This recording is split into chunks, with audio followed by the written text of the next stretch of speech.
विपक्ष इसी तरह से चुप रहा और बोला नहीं, सड़क पर आकर लड़ा नहीं इस सरकार और इलेक्शन कमीशन के खिलाफ, और बैलेट पेपर से चुनाव की मांग को लेकर उसने जन आंदोलन नहीं बनाया, तो 2027 में वो हाल होगा उत्तर प्रदेश में जो आज आपने महाराष्ट्र में देखा है। ये कुछ नहीं, इससे भी बुरा हाल होगा। विपक्ष का पूरी तरह से सफाया होगा अगर कोई गलतफहमी में है तो। लहू में भीगी हुई आस्तीन जीत गई, लहू में भीगी हुई आस्तीन जीत गई, चुनाव हार गए सब, मशीन जीत गई। हरियाणा हार गए, महाराष्ट्र हार गए, उससे पहले 2024 लोकसभा हार गए, लेकिन मशीन जीत गई। और यह सिलसिला लगातार चल रहा है। हम 2019 से इस देश में बैलेट पेपर से चुनाव हो, यह लड़ाई लगातार लड़ रहे हैं, और आप सबके माध्यम से यह आवाज देश और दुनिया के कोने कोने तक पहुंच रही है। ठीक एक साल पहले जब हमने 10 दिसंबर 2023 को की लड़ाई शुरू करी, बैलेट पेपर से चुनाव हो इस देश में, यह लड़ाई जब हमने शुरू करी तो लड़ाई बहुत जबरदस्त तरीके से हुई, और 2024 के चुनाव तक आते आते वो लड़ाई एक तरह से पीक पर पहुंच गई। लेकिन सुप्रीम कोर्ट का जो जजमेंट आया अप्रैल 2024 में चुनावों के बीच में, उससे निश्चित रूप से हल्का सा धक्का लगा। फिर चुनाव का परिणाम आया आपके सामने, और उसके बाद से लगातार जो सारी चीजें आई कि 2024 के लोकसभा चुनाव में इस देश के इलेक्शन कमीशन के माध्यम से जो वोटों की गड़बड़ी हुई, तो खुल के आया कि 4,65,46,000 से भी ज्यादा वोटों की बेईमानी हुई, बढ़ोतरी हुई। और इतना भी खुल के आया, ये सारे सबूतों के साथ सारी चीजें आई कि 542 लोकसभा सीटों पर जहां पर चुनाव हुआ, क्योंकि एक सीट सूरत वाली वो बिना चुनाव के ही घोषित की गई, तो उन 542 लोकसभा सीटों में से केवल 4 सीटें ऐसी थी जिन पर जितनी वोटें पड़ी उतनी ही वोटें निकली, और 362 लोकसभा सीटें ऐसी थीं जिन पर जितनी वोटें पड़ी उनसे कम वोटें निकली, और 176 सीटें वो थीं जिन पर जितनी वोटें पड़ी उससे ज्यादा वोटें निकली।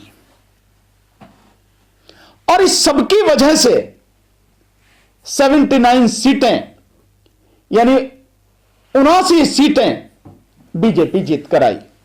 ये माइनस कर दें तो बीजेपी का कहीं अता पता नहीं था, सत्ता में नहीं आ सकती थी। ये सारी चीजें सबूतों के साथ सामने आई 3 बड़ी एजेंसियों, जिनमें एडीआर, वोट फॉर डेमोक्रेसी और द वायर, इन्होंने ये सारी रिसर्च करने के बाद सारे सबूतों सहित ये सारी बातें सामने रखी, पर विपक्ष नहीं लड़ा। विपक्ष ने एक शब्द भी इस पर नहीं बोला, जबकि विपक्ष को वर्तमान सरकार को एक सेकंड भी चैन से बैठने नहीं देना था, इतना शोर मचाना था, इस तरह से लड़ाई सड़कों पर लड़नी थी। नहीं लड़े। उसके बाद हरियाणा चुनाव में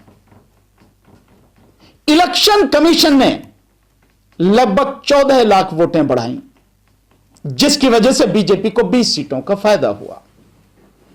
विपक्ष तब भी चुप रहा, तब भी नहीं बोला।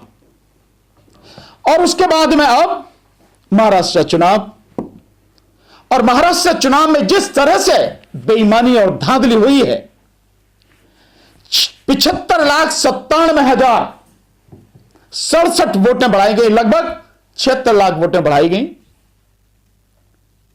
और इसकी वजह से कितनी सीटें बीजेपी जीत कर आई है। बड़ी मजेदार बात, बावजूद उसके भी विपक्ष अभी कुछ नहीं बोल रहा। इलेक्शन कमीशन विपक्ष के निशाने पर नहीं है। इस देश में बैलेट पेपर से चुनाव हो जाए, इसके लिए विपक्ष इकट्ठा होकर लड़ने को तैयार नहीं है, सड़क पे आने को तैयार नहीं है। इस देश में अदालतें हैं, अदालतों के आदेश चल रहे हैं, संसद में लोग बोल रहे हैं, बावजूद उसके कुछ कहीं कोई असर दिखता नहीं दे रहा। लगातार इलेक्शन कमीशन द्वारा बेईमानी, धांधली, वोटों की लूट लगातार चल रही है। यह सिलसिला आने वाले समय में मैं पूरे विश्वास के साथ कह सकता हूं कि अब बिहार में चुनाव होगा 2025 के आखिर में। 2025 के शुरू में दिल्ली में चुनाव है फरवरी में, और उसके बाद अन्य राज्यों में चुनाव होगा, और 2027 में सबसे महत्वपूर्ण राज्य आएगा उत्तर प्रदेश, उसमें चुनाव होगा, साथ में पंजाब में चुनाव होगा। अगर विपक्ष इसी तरह से चुप रहा और बोला नहीं, सड़क पर आकर लड़ा नहीं इस सरकार और इलेक्शन कमीशन के खिलाफ, और बैलेट पेपर से चुनाव की मांग को लेकर उसने जन आंदोलन नहीं बनाया, तो 2027 में वो हाल होगा उत्तर प्रदेश में जो आज आपने महाराष्ट्र में देखा है। ये कुछ नहीं, इससे भी बुरा हाल होगा। विपक्ष का पूरी तरह से सफाया होगा। अगर कोई गलतफहमी में है तो इन सारी चीजों को देखते हुए हमने डिसाइड किया है, हमारी पूरी टीम ने डिसाइड किया है, हम लोगों ने, कि 20 दिसंबर 2024 यानी आज से 6 दिन बाद दिल्ली में बाबा साहब डॉक्टर अंबेडकर भवन, जो पचकुया रोड के पास रानी झांसी रोड पर है, वहां से इस देश में बैलेट पेपर से चुनाव हो, इस बात को लेकर, मशीनों का पूरी तरह से खात्मा हो, इस बात को लेकर, इस लड़ाई को निर्णायक लड़ाई के रूप में लेकर हम लोग दिल्ली से पहले फेज में संघर्ष की शुरुआत कर रहे हैं, पैदल यात्रा की शुरुआत कर रहे हैं। यह पहला फेज जो होगा यह 20 तारीख से शुरू होगा और यह 4 तारीख तक चलेगा। 20 तारीख से शुरू होकर 3 तारीख तक चलेगा, यानी पूरे 15 दिन का यह पहला फेज हमारा होगा, जिसमें हम पूरी दिल्ली को कवर करेंगे। पैदल यात्रा से हम इसको कवर करेंगे, और ये जो यात्रा होगी, इस यात्रा का नाम जो होगा वो नाम होगा न्याय, अधिकार और कर्तव्य यात्रा। इस नाम से यह यात्रा शुरू होगी और 20 दिसंबर 2024 अंबेडकर भवन रानी झांसी रोड से सुबह 10 बजे हम सब लोग इकट्ठा होंगे और 11 बजे वहां से शुरू होगी। वहां से चल के हम लोग पचकुया रोड पर जो वाल्मीकि मंदिर है पहले वहां जाएंगे, देन उसके बाद पहाड़गंज होते हुए वहां से पहाड़ी धीरज से निकलते हुए बड़ा हिंदुराव होते हुए आगे जाएंगे। ये पूरा रूट आपको, जो अगली हमारी प्रेस कॉन्फ्रेंस होगी उसमें डिटेल में आपको हम ये पूरा रूट देंगे कि किस दिन कहां से कहां तक होगी, किस दिन कहां से कहां तक होगी। और ये यात्रा हर दिन हम 20 से 25 किलोमीटर कवर करेंगे, लगभग 4 से 5 विधानसभाएं कवर करेंगे। इस तरह से हमारी यह यात्रा चलेगी साथियों। और इस यात्रा में जहां यह यात्रा पहले दिन खत्म होगी, अगले दिन की यात्रा वहीं से शुरू होगी। इस तरह का हमारा पूरा रूट रहेगा साथियों, पूरी दिल्ली का। और इस यात्रा में मैं आप सबके माध्यम से जितनी भी पॉलिटिकल पार्टियां हैं, बीजेपी और उसके एलाइज को छोड़कर जितनी भी पॉलिटिकल पार्टियां हैं, इंडिया गठबंधन की सारी पार्टियां, कांग्रेस, समाजवादी पार्टी, कम्युनिस्ट पार्टीज, ममता बनर्जी जी, जितनी भी पार्टियां हैं, डीएमके, सबको हम लोग इनवाइट कर रहे हैं, आप आइए। ये लड़ाई सबकी लड़ाई है साथियों। आपका पूरा सम्मान, अपना झंडा, अपना बैनर पूरा लेकर आइए। और इसके अलावा छोटी बड़ी जितनी पार्टियां हैं सब इनवाइटेड हैं।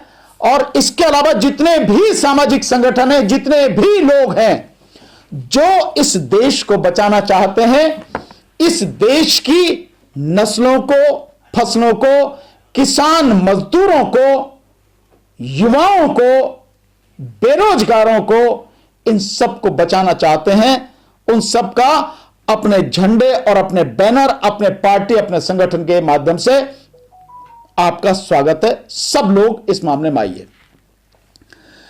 मेरा विशेष रूप से, हालांकि सभी से मेरा निवेदन है कि सब जो भी हैं, जो इस देश के संविधान को बचाना चाहते हैं, जो इस देश के लोकतंत्र को बचाना चाहते हैं, जो भारत को बचाना चाहते हैं, इसकी भारत की जो सब लोग, सब तरह के जो फूल हैं वो मिलके जो संस्कृति है, अनेकता में एकता वाली जो संस्कृति है, सभी धर्म, संप्रदाय, समाज के लोग इसमें मिलजुल कर रहे हैं, भाईचारे से रहे, उस सबको बचाने वाले जो लोग हैं, जो ये चाहते हैं, उन सबका स्वागत है। सबको मेरी तरफ से निमंत्रण है, सबको आमंत्रण है, आप आए और पूरी मजबूती के साथ इसमें हिस्सा लें। पर मेरा विशेषकर जो बाबा साहब डॉक्टर अंबेडकर को मानने वाले लोग हैं, जो इस देश के संविधान को मानने वाले लोग हैं, मेरा उनसे विशेष आग्रह है, निवेदन ही नहीं, विशेष आग्रह भी है। यह देश जान चुका है, दुनिया जान चुकी है कि संविधान पर अगर आंच आएगी तो संविधान को बचाने वाले केवल आप हो। आप संविधान को बचाने के लिए किसी भी हद तक को जा सकते हो। और आज संविधान खतरे में है। संविधान खतरे में है तो इस देश के नागरिकों के अधिकार खतरे में है, हमारी आने वाली नस्लें खतरे में हैं। संविधान खतरे में है तो इस देश का किसान खतरे में है। संविधान खतरे में है तो इस देश का मजदूर खतरे में है। संविधान खतरे में है तो इस देश के नौजवान खतरे में हैं, इस देश की सेना खतरे में है, ये देश खतरे में है। इसलिए बाबा साहब डॉक्टर अंबेडकर को मानने वाले लोगों से मेरा विशेष आग्रह है, सारे पूर्वाग्रह, सारी चीजें एक साइड में रख के आइए हमारे साथ। मैं नहीं जानता मेरा क्या होगा, या मेरी टीम के साथियों का क्या होगा, हम जिंदा रहेंगे या नहीं, इसकी कोई ना मुझे पता है, ना मुझे परवाह है, ना मेरे साथियों को कोई परवाह है। लेकिन अब यह लड़ाई पूरे देश में यह लड़ाई चलेगी। इसकी शुरुआत हम दिल्ली से कर रहे हैं। 15 दिन का पहला फेज दिल्ली कवर करेंगे, देन उसके बाद में महाराष्ट्र कवर करेंगे, हरियाणा कवर करेंगे, और पूरे देश में अब यह आंदोलन चलेगा। मेरे जो गोवा के साथी हैं, लगातार उनका फोन आ रहा है कि आप बताएं कैसे करना है, कब से करना है। मैं उन साथियों को भी बताऊंगा कि हमें कब से क्या करना है। तो मेरा सबसे आग्रह है कि यह लड़ाई इस देश को बचाने की है, अपने अस्तित्व को बचाने की। अन्यथा आप देख रहे हैं कि कहीं भी संविधान होते हुए, कानून होते हुए भी किसी भी जगह मस्जिद को खुदवाया जा रहा है, कहीं कोई झगड़ा कराया जा रहा है, किसान बॉर्डर पर बैठे हैं, आज तक उन्हें आने नहीं दिया जा रहा है। क्या कसूर है उनका?